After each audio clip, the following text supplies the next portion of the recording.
You're listening to Jump on the Bat-Wagon, hosted by the Watchtower Database. Visit WDB on YouTube for video essays, timelines, fan theories, and much more from the DC animated universe. And now, please enjoy the show.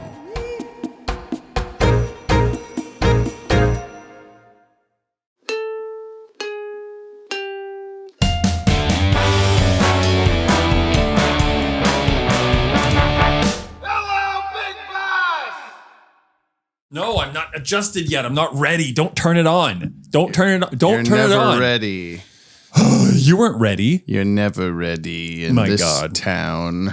I'm looking at the reflections on the sunlight on the wall. It's so pretty. It is pretty with the mobile and everything. Mobile. Bat no wheels. It is a good name for it. I'm James from the Watchtower Database. Keep going. And I'm here because I'm a masochist. I like driving long distances and rewatching shows that I've seen 100 times. And I'm here because I don't know. I had this guy. And I'm Brian. I've convinced to be a friend. I paid him to be my friend. And then I bought the soundboard. Let's watch an episode. You don't pay me.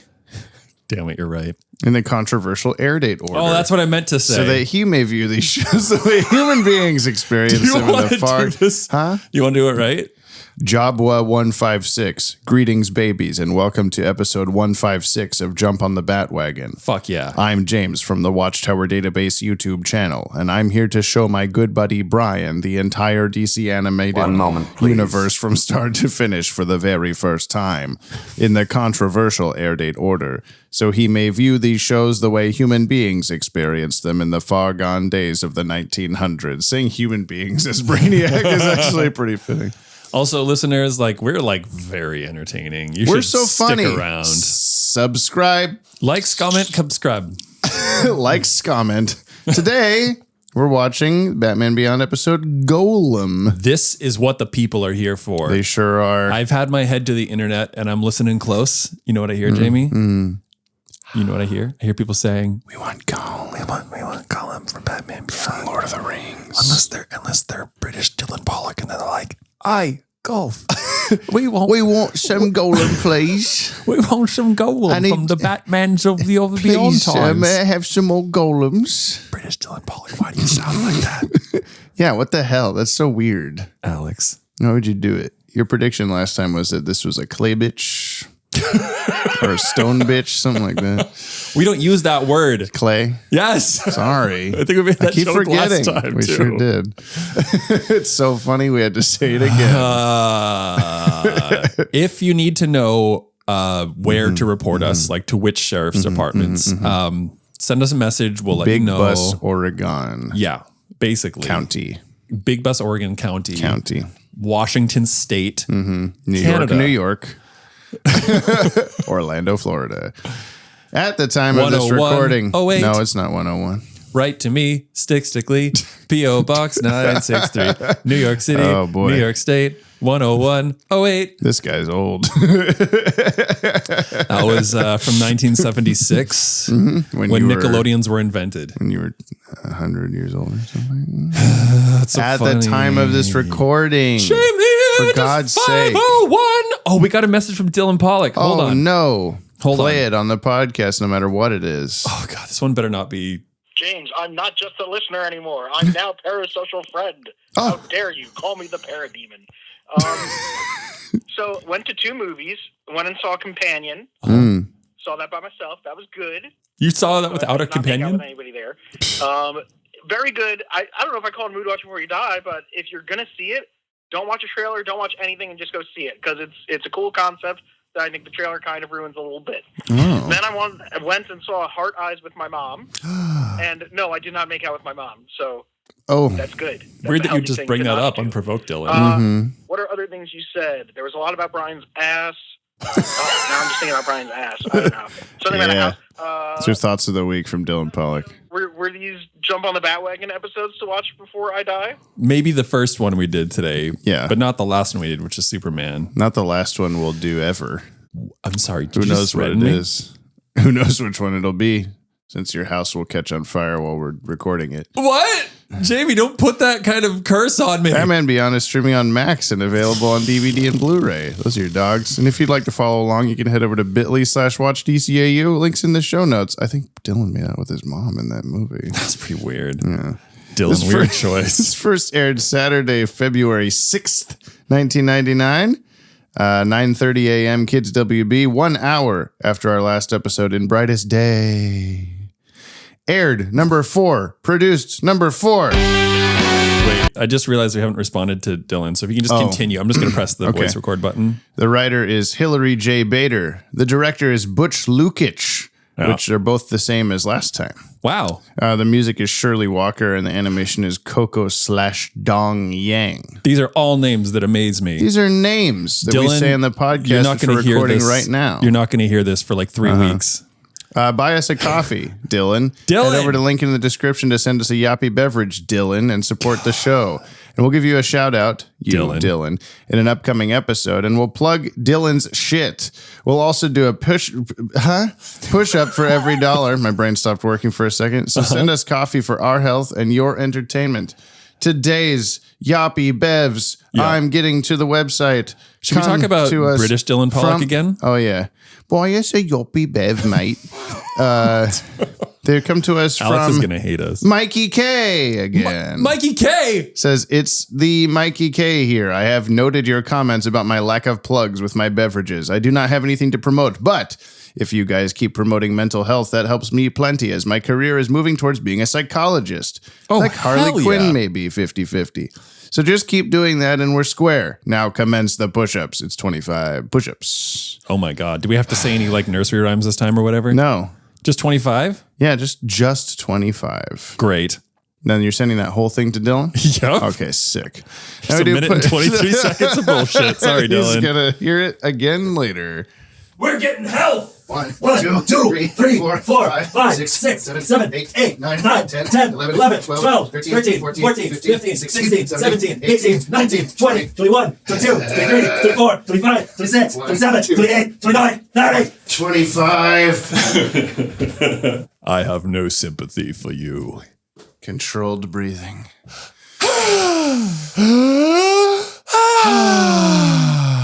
Aren't you so glad you chose to listen to this podcast? I think the problem is we watched a 30-minute Bobby Fingers video on YouTube. And now we're just kind of channeling his insanity, but not talent. Correct. Yeah. You want to go watch the thing? I guess. Oh, blimey. The Golem's control halo was found on the rooftop, fused. Any chance they found the head that went with it? No such luck. The Golem went straight for that car. Belongs to Nelson Nash. He goes to Hill High. Know anyone who might have a grudge against him? The line starts with me and goes around the block. Twice. The Golem is now in police impound, awaiting a full investigation. And while it sits there, I can't finish the building. Just another example of technology gone bad. When I get my hands on the jerk who stole that Golem, I'm gonna make him sorry he was ever born. Maybe he already is. What was that? Nothing.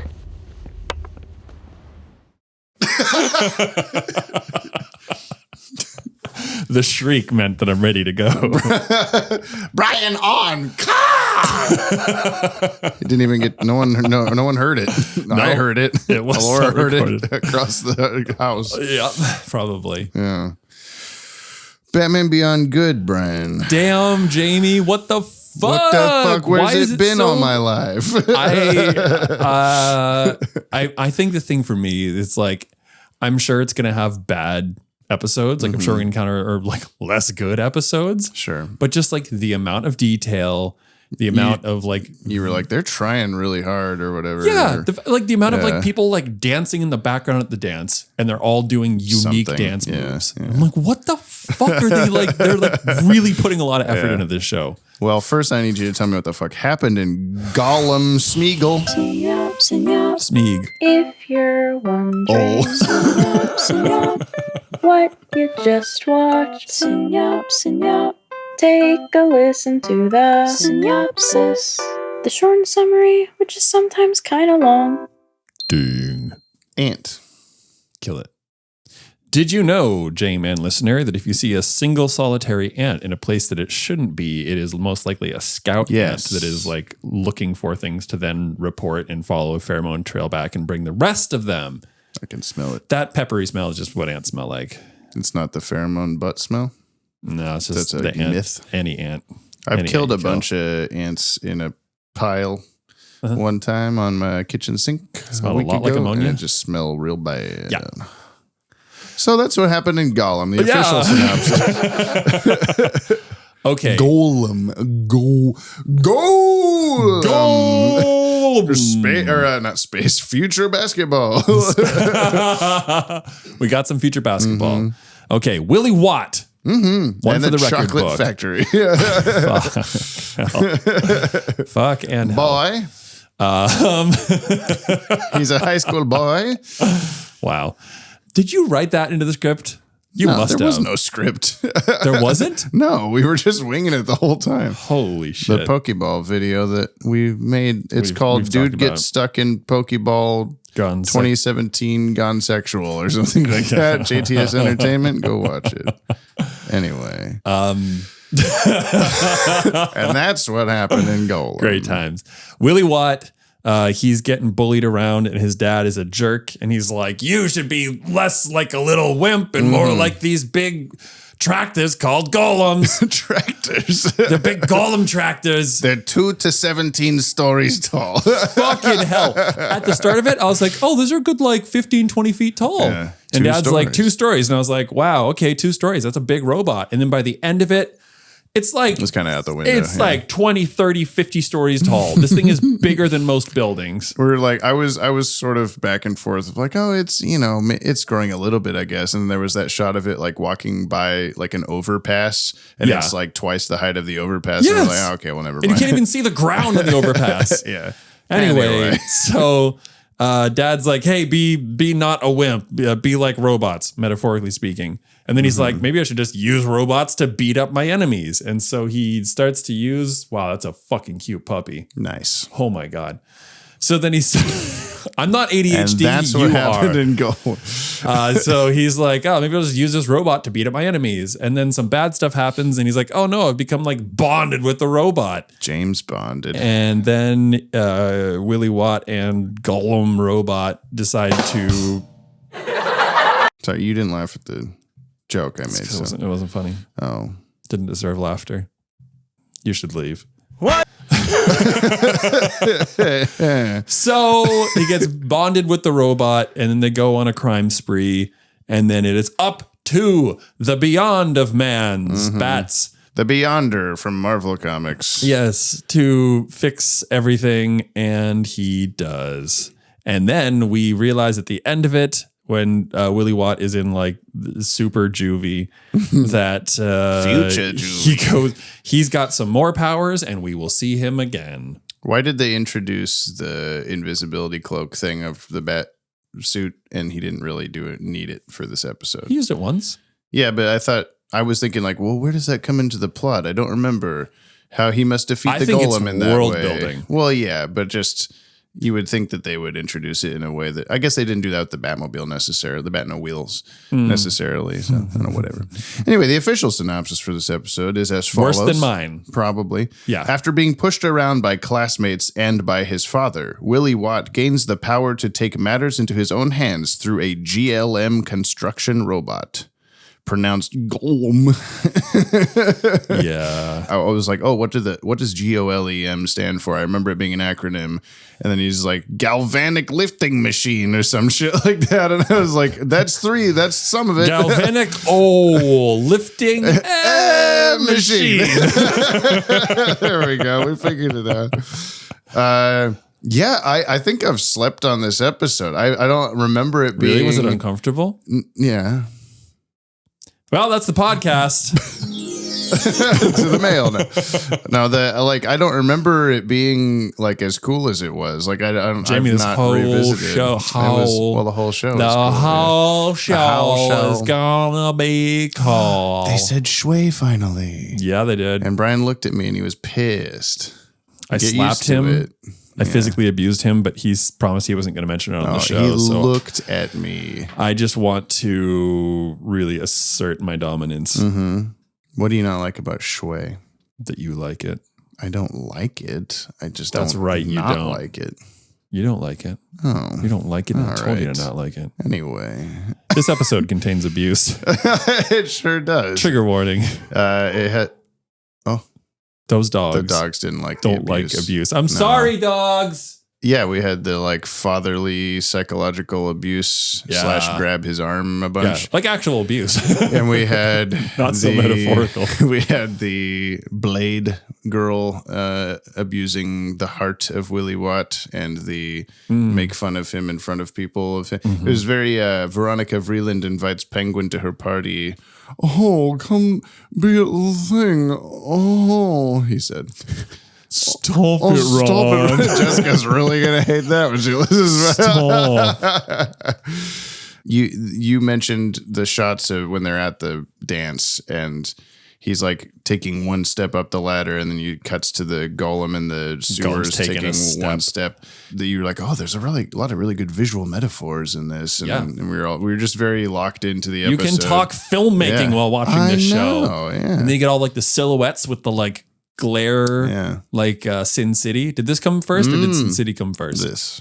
Well, I don't know, the comic maybe. One moment, please. One moment, please. One moment, please. Brainiac had to get in on it too. Sin City comic, 1991. So, okay. Oh, fuck. Does the comic look like that? Yeah, I think so. It's very spooky. It's a good effect. And there was just a lot of good visuals in this. So many good visuals. All of you being very like sarcastic this episode for some reason. Really sarcastic. Yeah. Go on. It's just like it's keen effect shit, but just there's all sorts of technology everywhere. Why are you doing this to me? Why are you doing this? I just want this you to... This is a yes and situation, but it's gone too far. It has gone too far. You're right. There are. It is funny.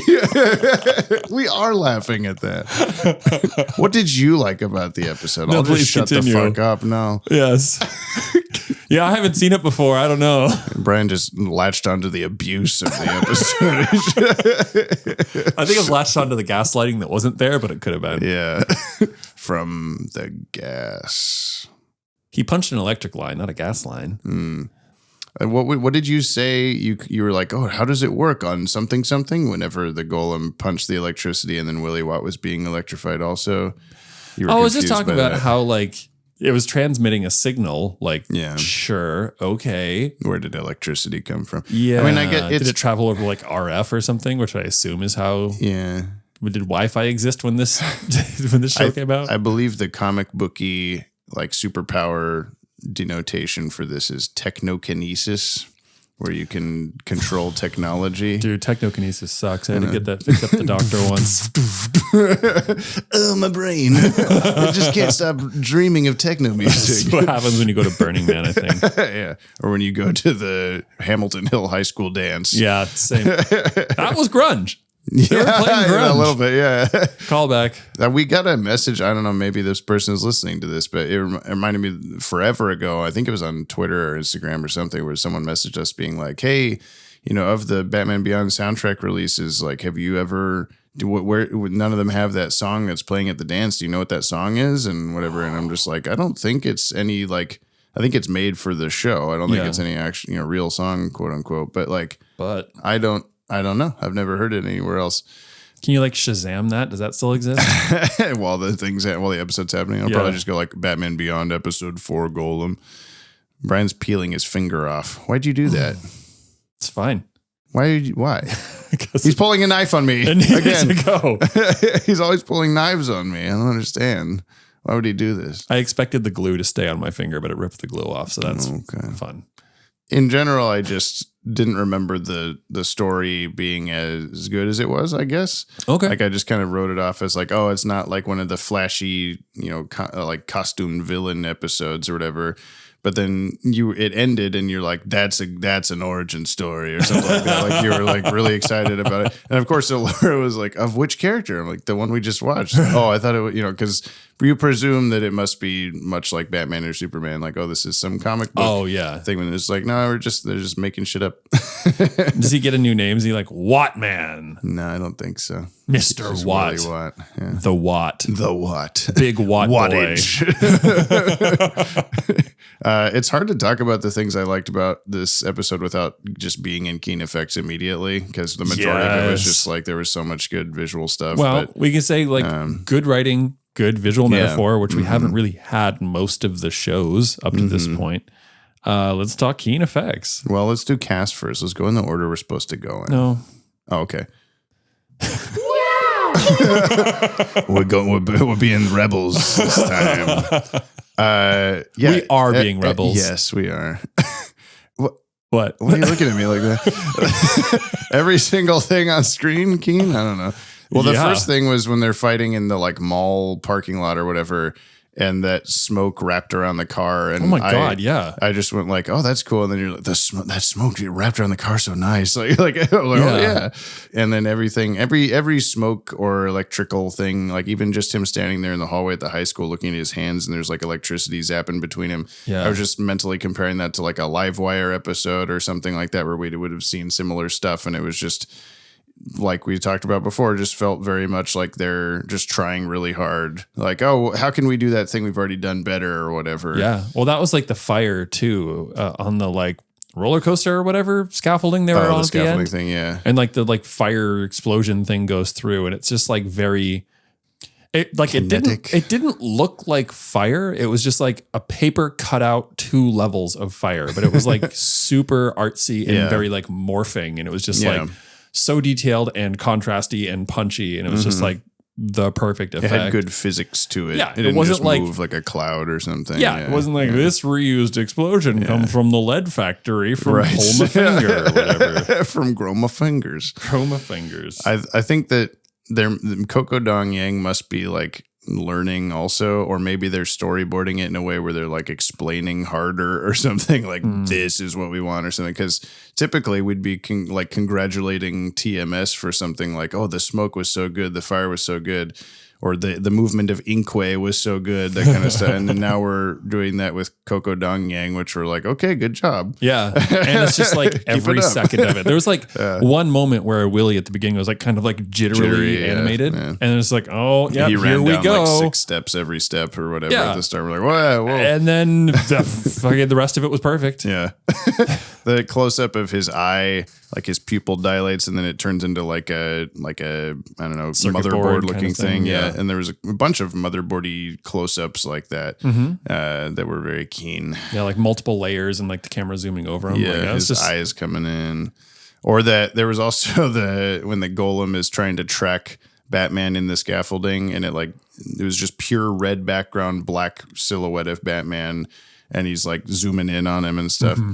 Lots of very good things. There was also that part where Batman put like acid in the eye of the Golem, and then Willie went wah and grabbed his head, and there was like one frame of like a zappy motherboard shit that went away immediately. Wow, I don't think I caught it. Yeah, it was like subliminal almost. So I don't know. Very, very keen constantly. Yeah, they're swinging with this show. Yeah. Well, let's do cast, okay? Let's do cast so you can get less itchy. Okay. We got Will Friedle as Terry McGinnis / Batman. We got Kevin Conroy as Bruce Wayne. He was barely in this episode, but he was there. Was he? He was in the back computer going, you better have your suit or whatever. Yeah, something.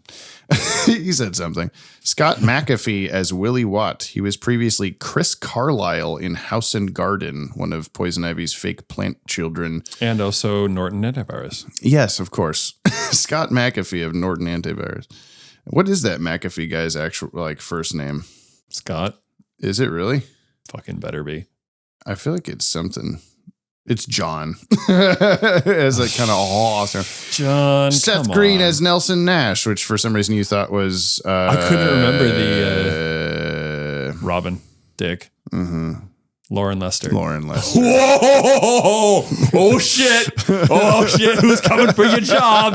Who's coming for your job? It's Brian. You got 6 more. He's not going to get the job, but he's coming for it. Melissa Disney as Blade. No relation Famously to Walt. from Pixar. No. Oh, yeah. She played Imoen in the Baldur's Gate video games, Rogue and Psylocke in the Deadpool 2013 video game. She is female voice in Tony Hawk's Underground video games. Anytime you're playing as a girl, it's her. We only need one. Yeah. Vanessa Bloom in the B-movie video game, but not the movie. Okay. Do you know who this? No, I never It's the watched woman that B-movie. fucks the bee in the B-movie. And she's Ginger in As Told by Ginger. Did you ever watch that? It's a Nickelodeon show. That was news to me, which is fun. She's also the announcer in multiple Country Music Awards Christmas specials, which was listed separately from her acting credits for some reason. Wow. Lauren Tom as Dana Tan. Bill Smitrovich as Frank Watt. Don't laugh at his perfect name. I didn't. He plays General Northwood in Air Force One, Captain Watson in Independence Day. What? These must just be must just be characters that weren't important. He's the voice of Daredevil in the Fantastic Four 90s animated series. He plays a character named Judge Roxwath. I had a stroke. Judge Rothwax in Joker 2, which I've not seen. The way you said it was better. Yeah, Roxwath. He played a character named Frank, just like this episode, in Ted 2. And Judge Franks in Flash of Genius, whatever that is. I started writing those down because I was like, oh, what if like the taxi guy, like what if he played Frank in everything? Like a guy, right. But then that was the only stuff.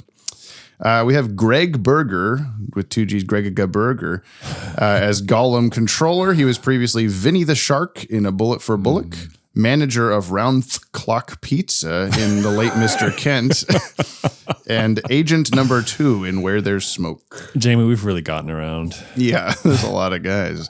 We have Polly Perrette as Cop. I believe that was Woman Cop, who was there like, hey, get away from the thing. Don't calm the fuck down. Uh-huh. She played Abby in 354 episodes of NCIS. She's the goth forensic scientist girl. Hell yeah. Beth in The Ring, who I believe is one of the girls at the top of the movie watching the tape before they get killed and it gets passed on to the next shit. Cute. And voice of female lover bear in Brother Bear. What a credit. What? A couple more. We have Mark Davis as Virtual Anchor, a.k.a. Richard Cheese. He's back. Oh, my God. And he's the AI anchor guy. Oh, my He's previously God. Dude in Brightest Day. Oh, my God. And Joe Lala as Spike, who I think was one of the Jokers.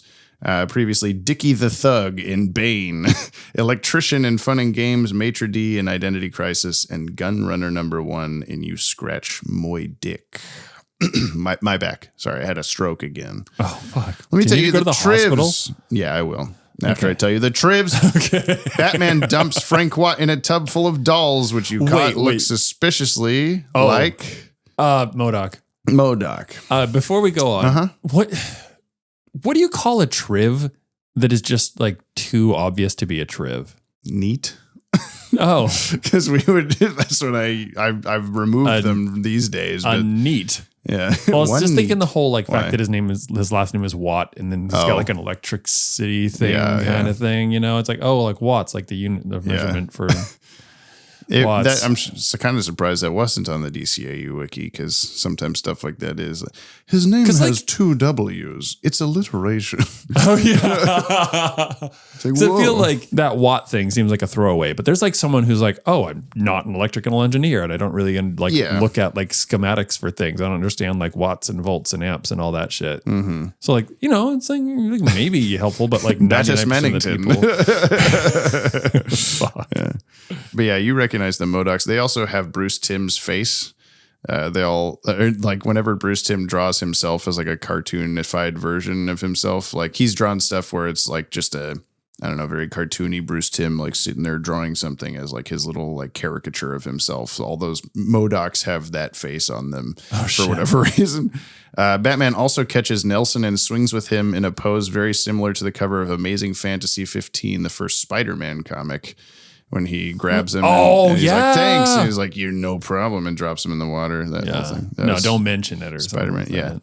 Though Nelson shares a bitter rivalry with Terry McGinnis, this episode implies that he admires Batman. This makes him somewhat similar to Flash Thompson of Marvel Comics, a high school athlete and bully, rival with Peter Parker, but admires his alter ego Spider-Man.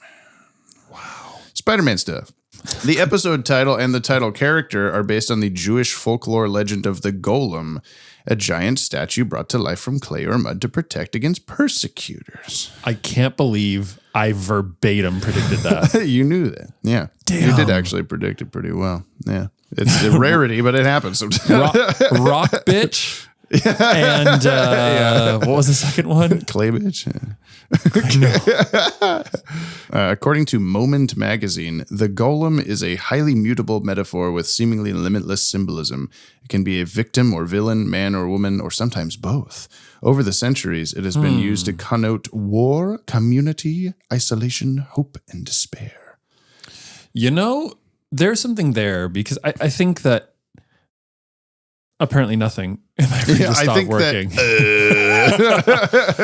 Like it was one of those, like, you know, you feel for Willie at the beginning and they're like, yeah, man, you're going about it wrong. But like, he's like trying to like stand up for himself and then he just goes like too far. Yeah. And I think it's another one of those situations that's a little more relatable than like the Jokers who were like, we got motorcycles and spiked chickens and we're going to fight you. Yeah. Yeah. And it's like, what is that? What is that? Well, the Jokers are always, I mean, at least so far, the two times we've seen them have been just like useless. Yeah. They're just like, I'm here. I'm background, kind of, which I think is kind of the point that they like think they're cool. Like, their shit don't stink, in the shadow. They're nothing. Living in the shadow of the real Joker. Yeah, exactly. Yeah, exactly. Exactly. Sarcasm. The concept of the Golem was previously touched upon in the S-TAS episode, The Promethean. Feet of which Clay. you barely remember. One. And this episode was originally produced under the name Gotham Golem. Don't know why it would have. I like it better as a mononym. Yeah, just one. GLM is the name. Glum. Glum. It's just named Glum because he's so glum.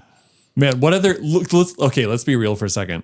Not only could you, I think improperly identify that as Golem, but if you take out letters, it could be Glum. It could be Glam. Yeah. It could be... That's pretty much it, probably. Gloom.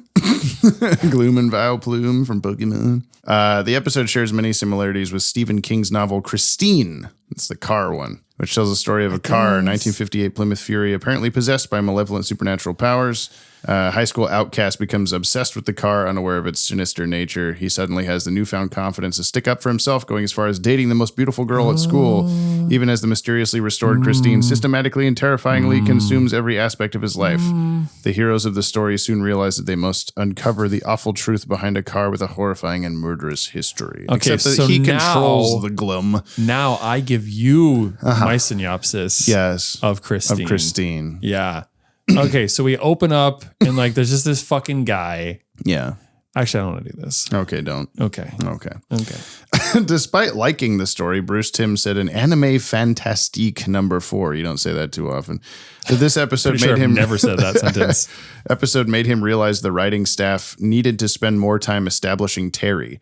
It's an old Batman formula plot because it focuses so much on the villain that Terry walks on, Bruce tells him to go to work, and he goes and fights. It's not really about Terry. After watching those couple of episodes, I had a meeting with the writers and said, this is a problem. We have to establish Terry more as the star of his own series. He's not Bruce Wayne. We have to spend more on his relationship with Bruce Wayne, his relationship at school, and his family. Holy shit. Can you imagine writing this episode and like everyone's like, cool, we did that one. Good job, everyone. Shaking hands. A couple days later, Bruce comes in and he's like, guys, it's a terrible episode and we did bad. Yeah. But now let's fucking talk about Superman, Bruce. Yeah, I was going to say the episode, writing that down for the trivs before, prepping for this had me like, oh yeah, because, this episode's kind of boring and whatever. I don't remember it. And then we watched it knowing that now, like reading this back after watching it, it's like, what are you talking about? This is pretty good. Right. Also, I didn't feel like it was low on Terry at all. Like, He was there plenty. He clearly showed an interest in helping Willie, but Willie needed to be like the focus because he's the villain that's getting the origin thing or whatever. Ooh, do you want to like walk the line and talk about the sunshine fucking, what's it called? What? Last episode. In Brightest Day? In Brightest Day. The sunshine. The sun shines in. Mr. Sun, please shine. I've got a ring and it is mine. Well, just saying, like, that one was like super not about Superman. Oh, yeah. Sorry for the alliteration there. But we're also 50 episodes into Superman or whatever. Yeah. So, yeah. But I guess with this, it's like we still see like, you know, there's like kind of like a waning relationship with his girlfriend because Terry's spending too much time being Batman. Yeah, he keeps like leaving and having to be like, he kind of Clark Kent's in this where she like, someone should go help him and walks away. And then he's like steps back into the shadows or whatever. But she doesn't, where'd he go or whatever. Right. Is he Superman? He must be Superman. I think Batman showed up, so he must be Superman. I don't know. I feel like this still had more like, it was light on character development for Terry, but I think the pacing was good and it was just about Willie. Yeah. Bruce Timm was wrong, clearly. Last thing I've got is when Willie blows up the TV set at the end, the ensuing explosion is reused footage from the scene in Superman the Animated Series episode My Girl, in which Mr. Elon blows a vat of hot lead off its support. Oh my God. Do you think Batman Beyond's just the throwaway show? Absolutely. I'm done with this show. Now that you know this. I hate it. Well, we already did Keen Effects because we had to talk about them. We have Jordan Blumen's musical minute. Or moment. Whatever he says. Hey, music. Thanks for talking over my baritone playing, you piece of shit. You're welcome. Golem, here it is. It's probably not Bluetooth connected. It's not at all. Just a second. Holy shit. Wait. You should just un-Bluetooth that, dude. Un-Bluetooth what? That. Just plug it into like channel 3 in the soundboard. With what? USB-C to aux to XLR adapter, or you could do quarter-inch because now over to the musical minute. Jacks. Of course, we have to start with the obligatory... Terry McGinnis. Who cares? The music was really cool during all the fight scenes. That's how Batman Beyond works. The fight scenes are cool. There's just cool stuff going on every time there's a fight scene. I really liked the music that they used for Willie. It was kind of this unexpectedly sort of soft music, at least at first, before the chaotic Golem stuff starts going on. It's not warm music, but it's not like the heavy rock-focused, groove-centric stuff that the show usually does. It's almost kind of eerie, but yeah. Also, I like the scene where there's in-universe club music. I always like when we get to hear what the in-universe music of Batman Beyond sounds like. I think that's fun. What's that called? Never apologize for loving your fandom and try to stay optimistic. Diegetic. Diegetic. Yeah, there you go. Yeah, I think that my favorite bit of music was when he is like the very end of the episode when he's just sitting there in the detention center or whatever, and it's very just moody. I don't remember if it was. No, it was in the Inkway episode, but I meant to comment on the just atmospheric like sound effects of the show are just very much more like lived in feeling than Batman or Superman have been. Like, I don't know what it is about like, okay, you're on the city streets of Metropolis or Gotham or wherever. You're always hearing this same kind of loop, like honk, honk, kind of stuff going on in the background. But in this, like Bruce Wayne's standing in Derek Powers' office and there's just this like the whole time we're like, oh my God, like industrial future the whole time. And there's happening like that happened the whole time in this one too. There's just like anywhere they are, it's like there's some sort of like neon hum or there's some kind of like smoke. I do this a bunch. Oh God, what have I done? It's okay, I'll cover it up. Nobody will hear what I'm doing. Yeah, perfect. God, stop. My brain. We're doing Bleed by Meshuggah. God damn it. Joe likes it. Joe gets it. Yeah, he fucking should. But yeah, just the atmosphere of the audio is very good. James Strecker's audio. Where's Clayface? Is that the subtitle? No. James Strecker's audio. Did we not do a subtitle for this one yet? I don't think so. Willie Watt's. It could be the like geologic. Oh yeah, I think so. That's probably lifting the best thing. Yeah. Clayface. Yeah, where is he? I mean, the obvious one is he's just the golem, but James, he's in the water with everybody else in the dance. Batman swings in and tosses a guy in, and then wait, I was Clayface. Ah! Starts melting. He's the dad. He's the dad because he can't swim because he's going to disappear. Ah! Oh my god! You got to learn to stop being a wuss. I'm Clayface.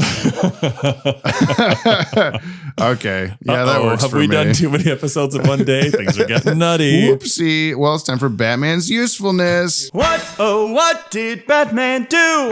Did he get a 10 or only a 2? I really gotta know. Tell me now. What is Batman's usefulness? Out now.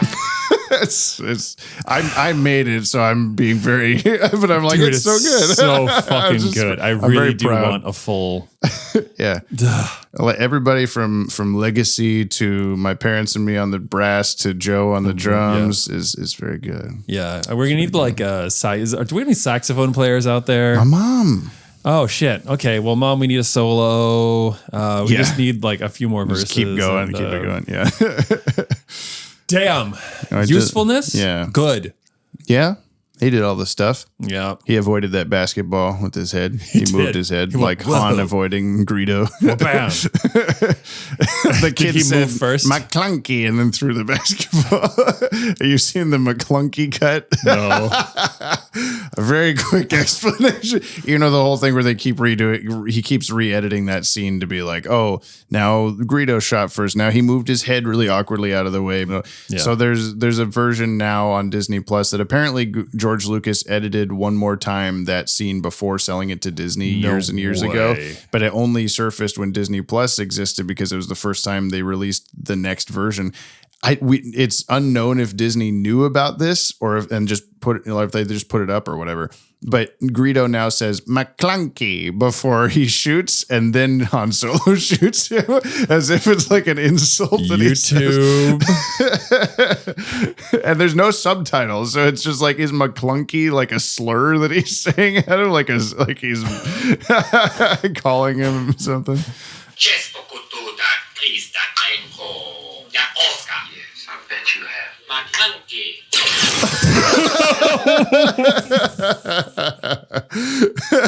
Glad I got to see your live reaction to this. McClunky. Is that the subtitle? I hope not. No, but, you know, you do you. Okay, I'll give Batman a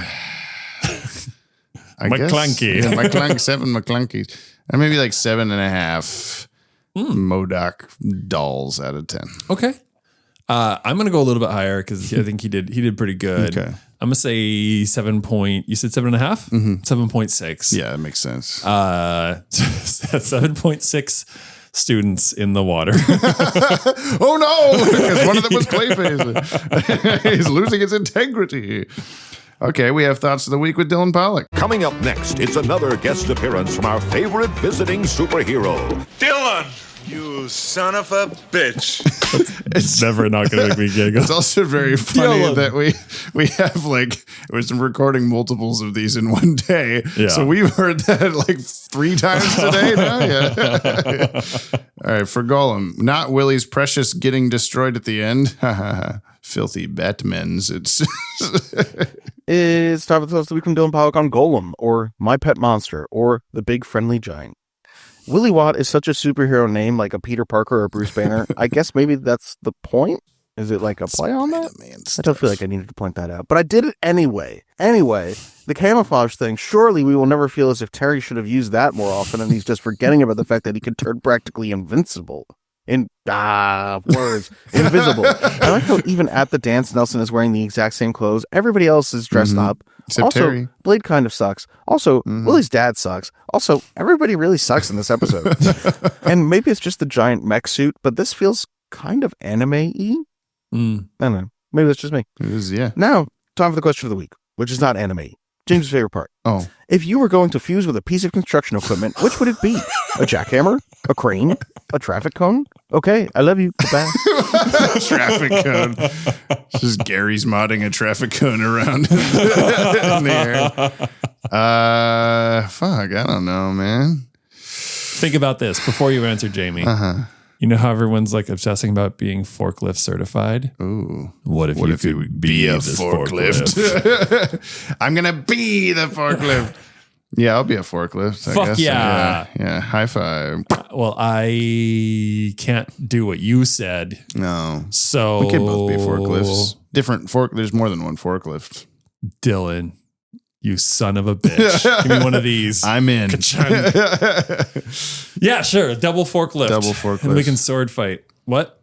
Double pits to chesty. I made that reference yesterday and you didn't get it because you're old. I'm sorry, Brian.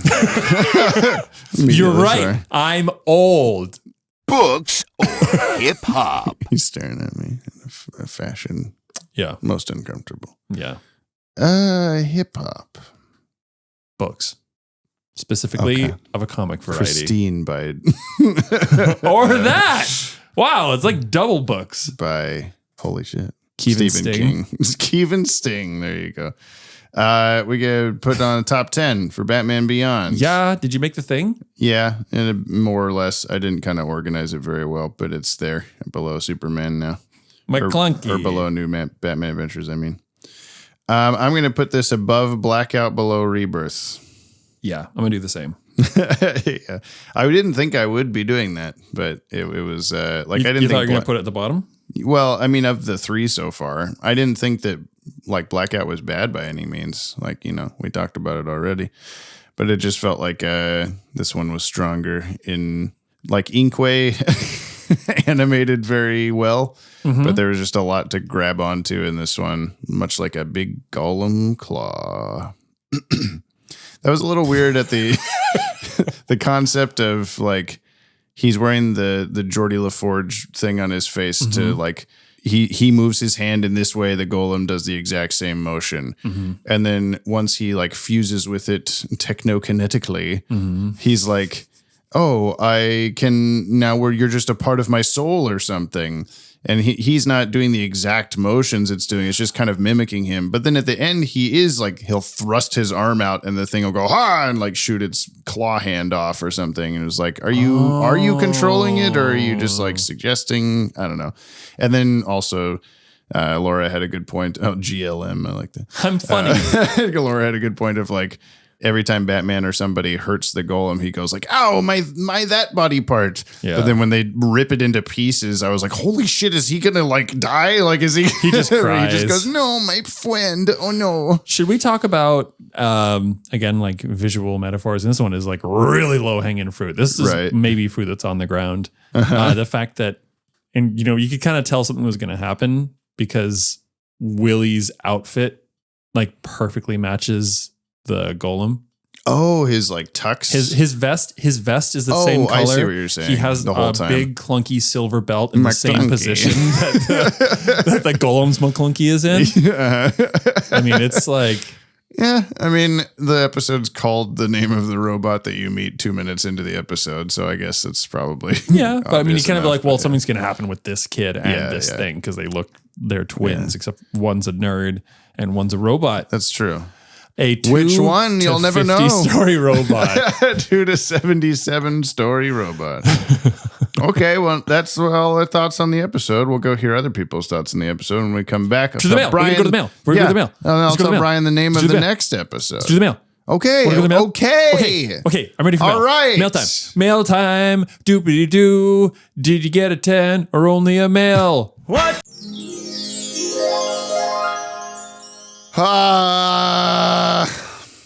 Is it a good coming on into mail sound? Yeah. Okay. Why'd you cover your mouth like an 80-year-old woman in 1940? Because I feel like I'm just preparing myself for the next World War, and I need to react as they used to in 1940, whatever. As 80-year-old women did back then. Yeah. Where they didn't know what would happen. Just like the male say it's male song, it's male. Yeah. That yacht had one small extra yacht put it on. We drop What we drop? our weekly yachts Oh yeah, those. into the comment box first. There sure was a lot. Now Jamie's mad. Too bad Jamie we're gasps. all At least I am. just Dylan Pollock. Now Jamie gasps, yeah. Wait, right off the top, Kimmy, you better not be sick.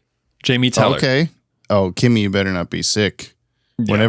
Whenever you listen to this, you only listen to them once, but if you ever re-listen to this episode, you also better not be sick. Then, Yeah. why is she sick? She's feeling like she's getting sick. Oh, you were supposed to say, "No, fool, we're gonna kill him." Simba too. It's a line from "Be Prepared" from The Lion King. If you would like to reach out to us, like the fire hand I'm just keeping eye contact. Fire hand at the end of the World's Finest Part 3. You can send us a short ass email or a 60-second voice message to batwagonpod@gmail.com. Well, put me on that cool remixy thing. You can't do other people, can you? The Zoom input. I don't think so. I could probably find a way, but or leave us a comment on the Pod Tower YouTube channel or Spotify, but please don't spoil anything past this episode for Brian. I figuring can't out. add plugins while it's recording. I'm sorry. That's okay. He was doing a cool, like, he would whistle and go like, what? And it would and do all this reverb and delay. That was pretty good, man. Thank you. I did it with my mouth. You did. This is from Eric LeBeau. Golem. That's the episode we're on. I keep saying Golem. It's Golem. Or how dare you tear your shirt on my car, you piece of shit.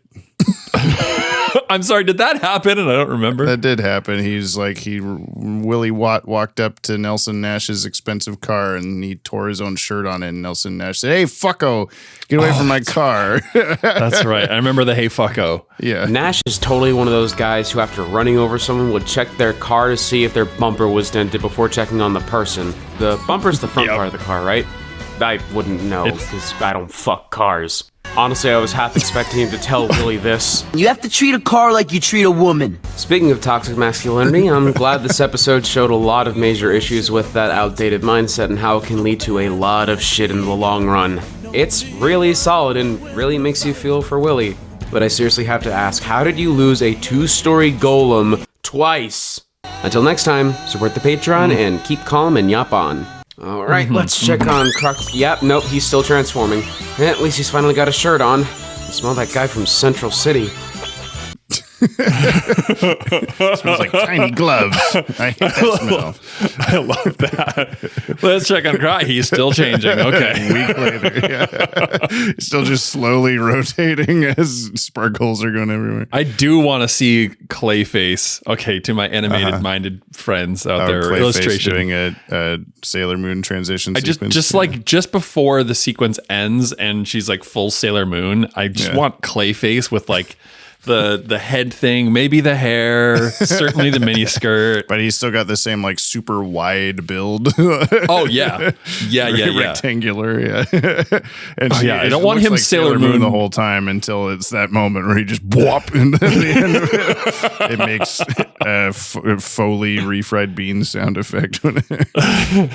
And you hear a Wilhelm scream in the background. Yeah. It's just happening. Ryan Hipp, a Golem Globus production from the Willett Cannon Group.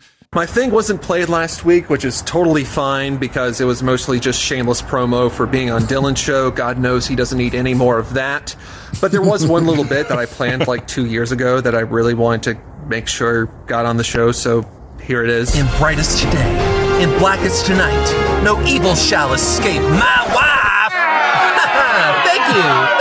Cool! And if you're wondering about the music, I made an agreement with Eric LeBeau. He would play the Stan Bush Sailor Moon song if I played a Sailor Moon theme in my message this week. I forgot which one he wanted. I hope this is the right one, Eric. Anyway, it's everybody's favorite, King Incel of Milady Mountain of the Nice Dynasty. That was more cringe than anything the guy on the show did. And this guy probably really is King Incel. Like, I feel like he really is the one.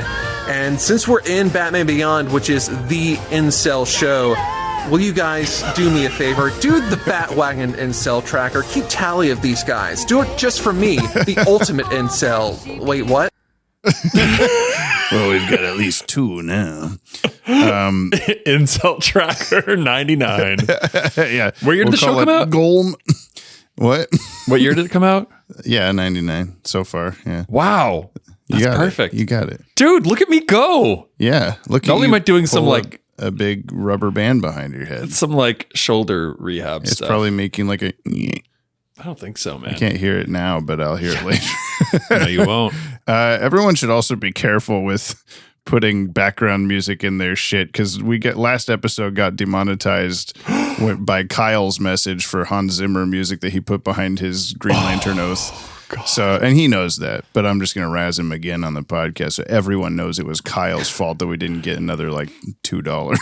So if you could fucking stop. No. Kyle, that was going to pay my rent. Yeah, I know. All I needed was $2 and now my girlfriend's going to kick me out. I would make a Brian lives in a shack joke, but you did for years, so I don't know. Like I like this house. You know, it's very nice. It's very cozy. I do kind of miss the shack though. Yeah, it had privacy. Just like a dude shack. British Dylan Pollock. This comes to us from The Astral Beast Cometh. Would you rather have teeth for toes or toes for teeth? Ooh, teeth for toes. Yeah. Think of the shit you could kick. Everything. Yeah. I mean, I wonder if it would hurt the same. I mean, it would hurt like fuck if your toenail now got ripped off, but if you does. If you had teeth for toes. You have them, and you know for sure you have experience. I've lost toenails and fingernails, and they're both unpleasant. No, I mean, if you kicked something and a tooth came out of your foot, would it hurt the same as a tooth coming out of your mouth? I think it wouldn't be the same amount of damage. Like, yeah, okay. Maybe have you seen American History X? Yes. Okay, you remember the like you toe stomp someone, curb stomp the toes out of their mouth? I guess that's the question. Maybe they just like make you kick the curb really hard. Like you better do it hard please, this time. Please. Yeah, harder. God, I feel that's like dark. Yeah, it is. I would not want to have toes in my mouth. So, well, you just couldn't chew with toes. You know, it'd be like all bananas and pudding and yogurt. Banana men. Yes. Weird. Could you even be a vegan with toe teeth? I don't. Yeah, it's a good question. Well, are you saying that because there's meat in your mouth already? No, because there's meat in your mouth already as a vegan. That's what I mean. Your tongue's meat, your mouth's meat. I'm just saying, like, what could you? All the things I was listing were like dairy and stuff like that. You couldn't eat with toes. You certainly couldn't eat a steak with toes, so you'd have to go vegan. No, Give just me my like steak blend medium, just don't smoothies. cook it You just at do all. smoothies. That's what you do if you had toe teeth. Right. Anyway, Yeah, okay. solid question. Keep them coming. It kept us guessing. This is from Intabe. There's an H at the end. I'm sorry? Intabe. What? This was a time code where I revealed to you that dude in Brightest Day was voiced by Richard Cheese. They say, we said, are you fucking kidding me at the same time? Like you and them listening. I would like I need to see it written out. I would love to send you an emoji handshake right about now. I'm very pleased with that. A helldiver stand there and press A to handshake. Ooh, the Dylan, you son of a bitch. Yes, exactly. I got to do that with Dylan on Helldivers last night. Nice. And I think I did it. I'm trying to remember who I did it. It might have been actually Legacy. Might have been the one that I held it the longest with. That was, we probably had like a solid like 6 minutes just sitting there with the. Don't let go. Yeah, it was great. Ashley Tutchin. I'd never heard of Richard Cheese, but as a fan of comedy and parody music, especially Weird Al, thanks for introducing him to me. Upon looking him up, this was something that Ryan Hipp also told me in the Discord that I was unaware of somehow. I was surprised to learn that he contributed songs to both Batman v Superman and the Lego Batman movie soundtracks. His song Night and Day apparently played during the scene in which Bruce and Clark first meet in Batman v Superman. That seems like quite an honor, providing the soundtrack to the first live-action big screen meeting of the two biggest superheroes in history. In Brian's day and Jamie's night, no episodes shall escape their sight. Let those who worship nostalgia's might beware their power Yop Lantern's light. I'm going to be in the Yop Corps, Yop Lantern Corps. Yeah, I was like, no way that Richard Cheese is in this movie. This is like someone edited him in, and then I watched the scene and I'm like listening for him. Like, nope, this is the song that's in the movie. He's just echoing in the background of like a dinner party. And like, what the fuck? Oh my God, that is amazing. It is pretty cool. And he's a legend.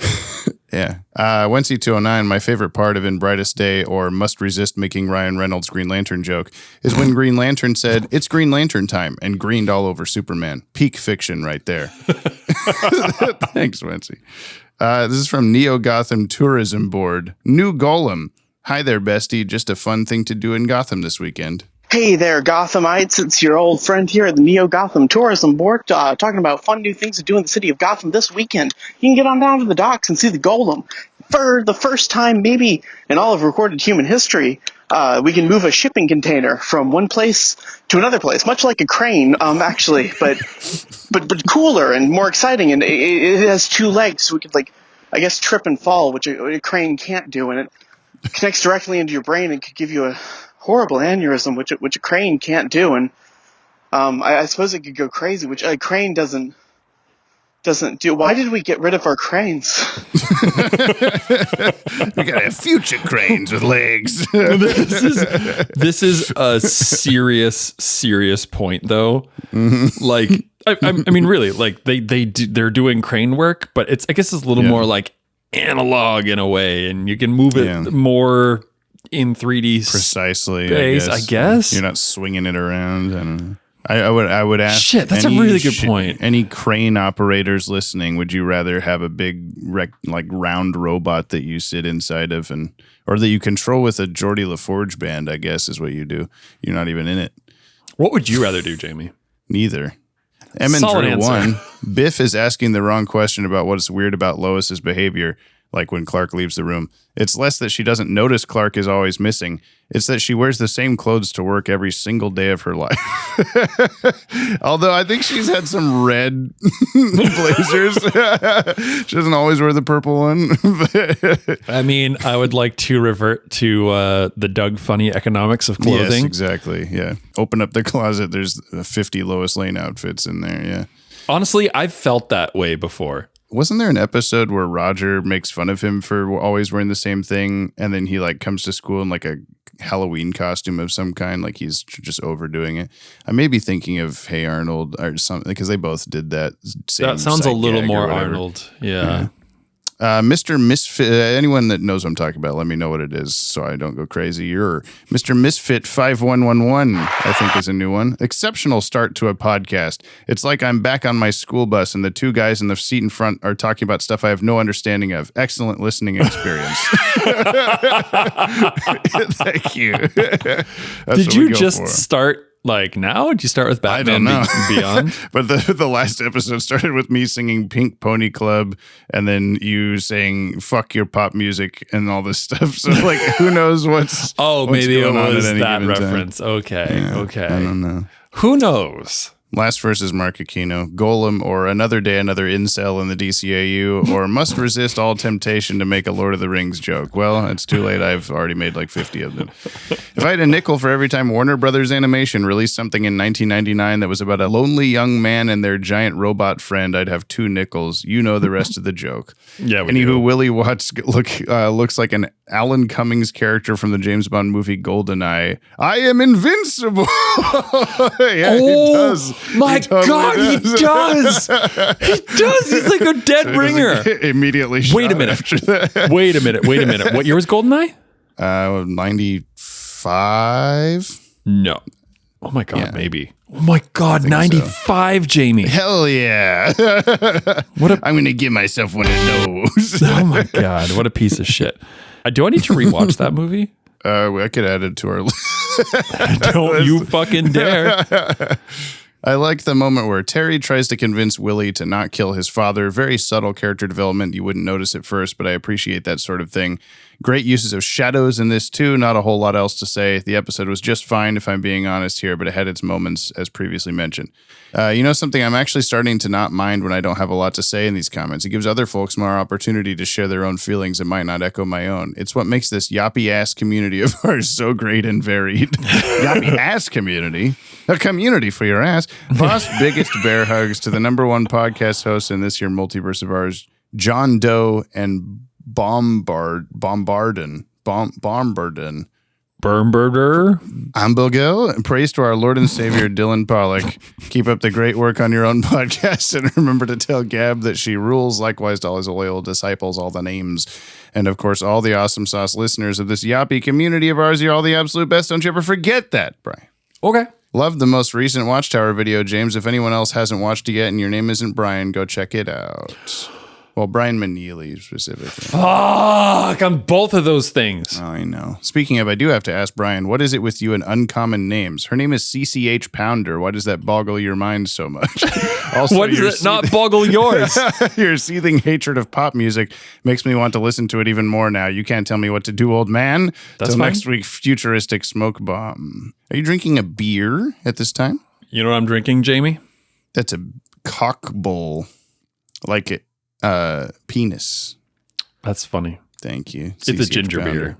Oh, the ginger beer I like to get has been sold out at Safeway every time I've been there for weeks, and it's stupid. That's because Safeway sucks like pop music. It does. They didn't carry the specific grapes I wanted either, so I'm boycotting Safeway. That's a good move anyway, dude. Is there like a local grocer in your town? There's a co-op, yeah, but I have been meaning to compare the prices between the two stores because forever I didn't go to the co-op because it was more expensive, but now everything's really expensive, so who cares? It's probably going to be. I mean, that's a valid thing to compare them.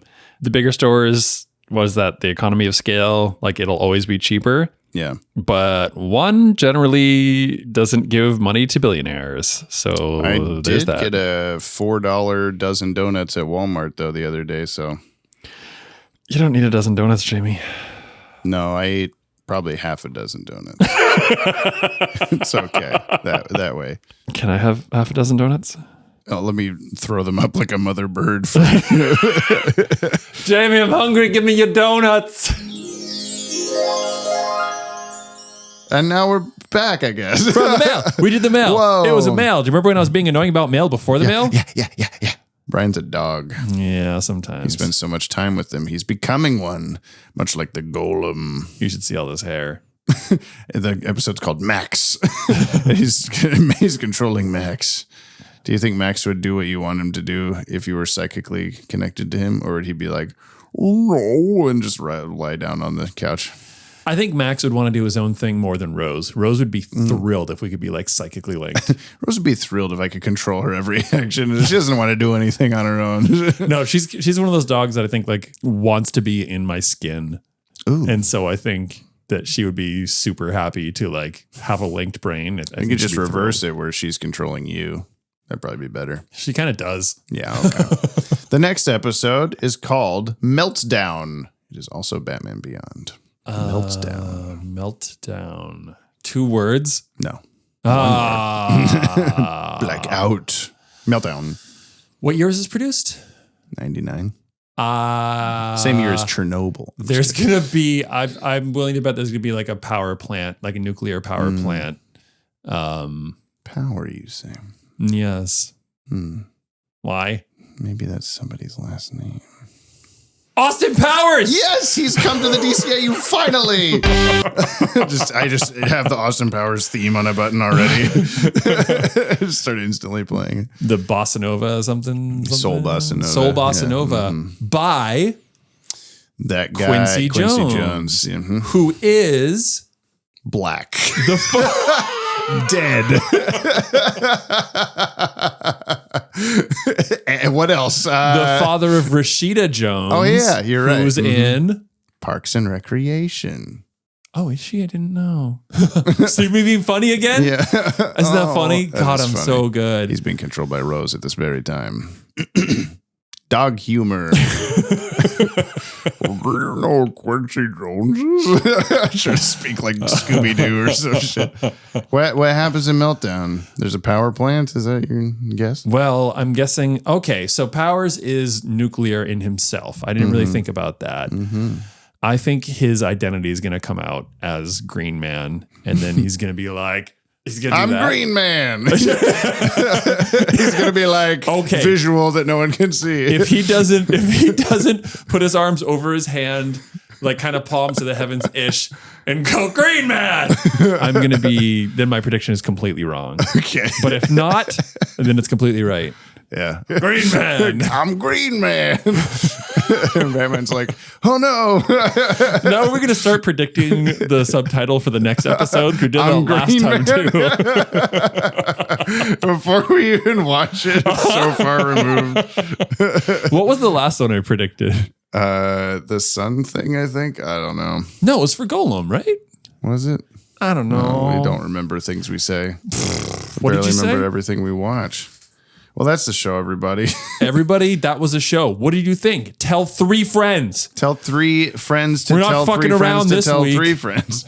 You need 9 friends Tell them involved. now. Right now. Stop. We are going to sit here and wait for you to text 9 of your friends. Because we're not fucking around, I'm not going to say, please give us a follow. I'm just going to say, give us a follow. 9 or friends. Subscribe wherever you may be listening to this.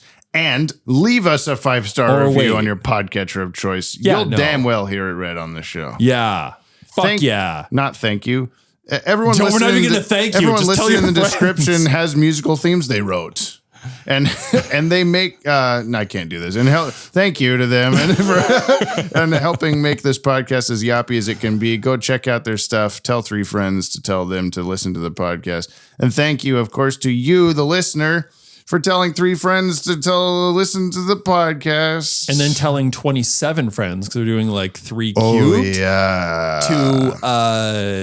To donate to us on coffee so we can have coffee for our health and our entertainment. And it's for us. Everything's for us. We giggle pretty regularly at the hijinks we do for the push-ups. Yeah, we think we're hilarious. God, we're so good So at hopefully this. someone else likes us too. Tell 3 friends, say, hey, it's the podcast where they talk about Green Man. And they'll know what you mean. Green Man. A Green Man.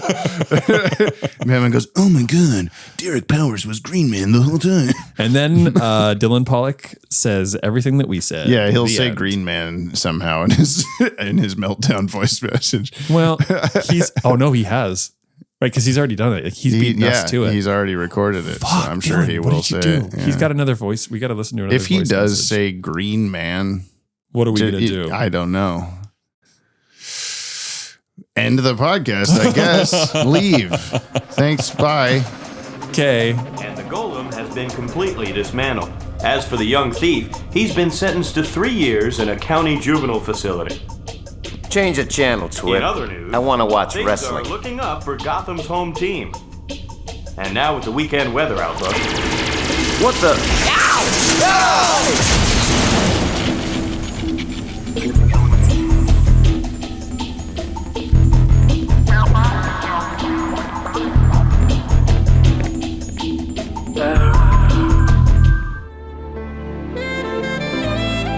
Jump on the Bat-Wagon is hosted and edited by yours truly, James Strecker, and co-hosted by yours Briley, Brian Maneely.